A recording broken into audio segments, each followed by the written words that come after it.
Assalamualaikum warahmatullahi wabarakatuh. Alhamdulillahi rabbil alamin. Asyhadu an la ilaha illallah wahdahu la syarika lah. Asyhadu anna Muhammadan abduhu wa rasuluh. Sallallahu alaihi wasallam la nabiyya ba'dah. Subhanaka la ilma lana illa ma 'allamtana innaka antal alimul hakim. Allahumma alimna ma yanfa'una wanfa'na bima 'allamtana wa zidna ilman nafi'a. Faqala Allah Ta'ala fil Qur'anil Karim, A'udzu billahi minasy syaithanir rajim. Bismillahirrahmanirrahim.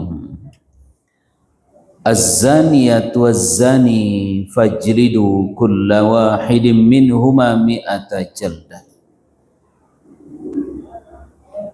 Wala ta'khudhukum bihima ra'fatun fi dinillah in kuntum tu'minuna billahi wal yawmil akhir wal yashhad 'adzabahuma ta'ifatun minal mu'minin.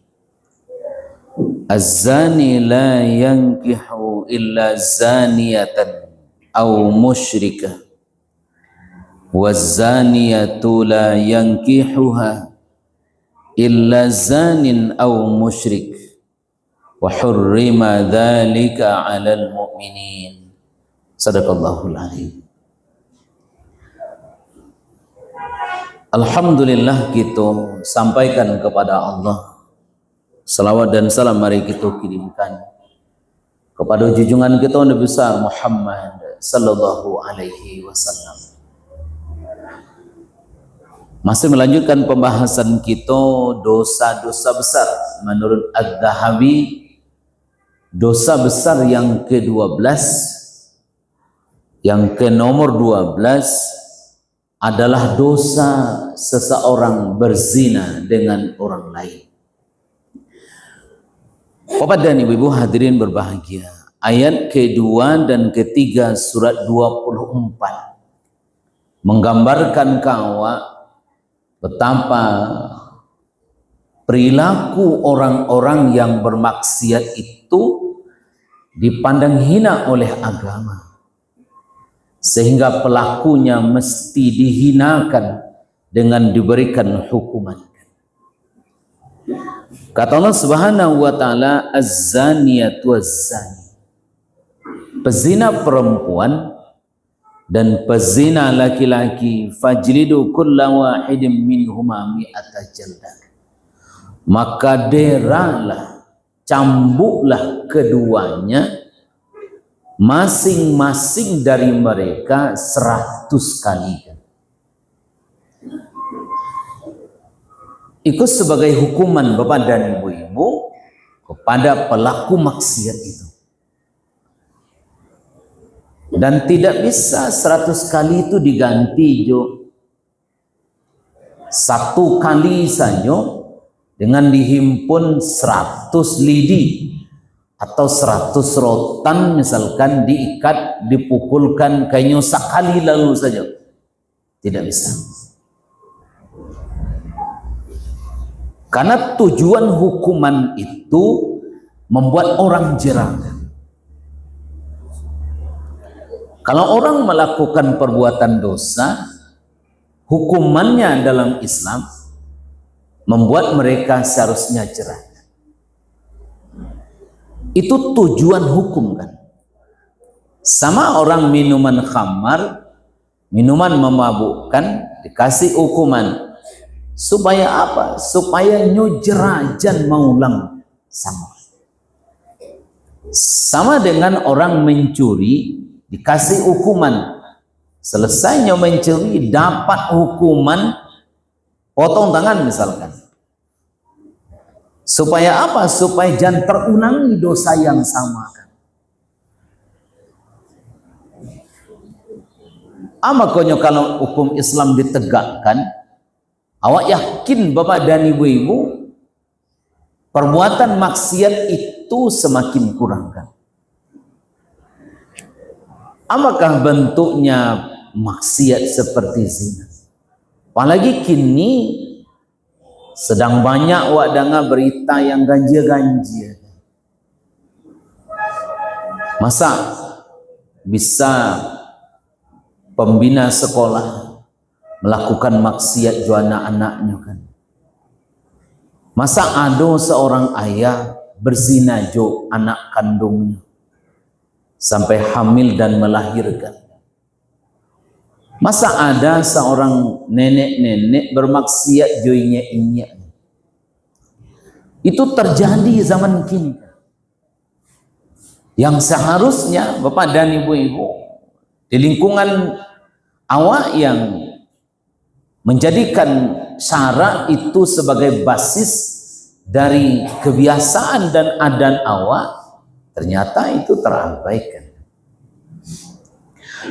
Maka Allah ingatkan ke awak, pezina perempuan, pezina laki-laki. Maka didera di jilid keduanya 100 kali. Wala ta'khudhukum bihima ra'fatun fi dinillah. Janganlah mengambil kalian rasa balas kasihan kepada mereka. Dek mencambuknya 100 kali, misalkan dipukul 10 pingsan, dia cegak dulu. Dia sadar dulu, pukul lo dia kan. Oh ibu awak lah kau singang, tak boleh kan. Maka dulu di masyarakat awak, kalau ada orang bermaksiat ketahuan, itu kan hukumannya diarak sekeliling kampung. Karena hukum sosial itu biasanya jauh lebih kuat ketimbang dari hukum pemerintah. Akhirnya itu yang sudah mulai hilang, yang tak ditemukan lagi Bapak dan Ibu-ibu, sehingga semakin banyak orang melakukan perbuatan dosa. Ada beberapa alasan penyebab atau faktornya kenapa hari kini perbuatan maksiat itu sepertinya tidak hilang, bahkan tumbuh kembangkan. Pertama Bapak dan Ibu-ibu, zaman kini adalah zaman kebebasan. Di alasan bebas itulah salah satu faktor orang mudah bermaksiat. Bahkan dalam peraturan kitab undang-undang hukum pidana rancangannya itu bebas pada ibu. Kalau orang bermaksiat, berzina, suka sama suka, tidak bisa dihambat meskipun di tempat umum kan. Kenapa? Hak azazi manusia. Kalau jadilah peraturan itu antah kama'ala masyarakat. Di agama awal jelas hukumannya. Pezina laki-laki, pezina perempuan, pezina laki-laki, didera keduanya sebagai hukuman. Tidak ada belas kasihan untuk ini. Maka satu Bapak dan Ibu-ibu, karena kebebasan zaman hari kini dan kebebasan itu kadang-kadang hanya melihat satu pihak saja, sehingga murid betapa bebas melakukan sesuatu yang si guru tidak bisa menegur dan menghukumnya. Karena kalau guru menghukum murid dengan alasan hak azazi manusia, bisa jadi si guru kena hukuman. Asa begitu bebasnya hari kini Bapak dan Ibu-ibu, sehingga Bapak dan Ibu kena alasan hak azazi manusia, manusia bisa melakukan apa saja, termasuk melakukan maksiat. Provinsi awal Bapak dan Ibu-ibu, karena kebebasan itu masih tercatat sebagai provinsi yang banyak perbuatan LGBT. Data yang kita dapatkan, nomor 1-nya Jawa Barat, 2 Jawa Timur, 3 Jawa Tengah, 4 DKI, nomor 5 Sumatera Barat. Padahal nomor 1 sampai sampai itu banyak karena penduduknya banyak. Jawa Barat itu 45 juta kan. Wajarnya banyak. Tapi kini di awak masyarakat kita yang tidak sampai 10 juta berada dalam posisi yang kelima. Salah satu faktornya adalah karena kebebasan manusia sudah sampai ke puncaknya, sehingga manusia bebas melakukan apa saja sesuai dengan kemauan dan kehendaknya. Yang kedua, Bapak dan Ibu, kenapa banyak terjadi maksiat terakhir ini? Karena kemajuan teknologi tak terkontrolkan.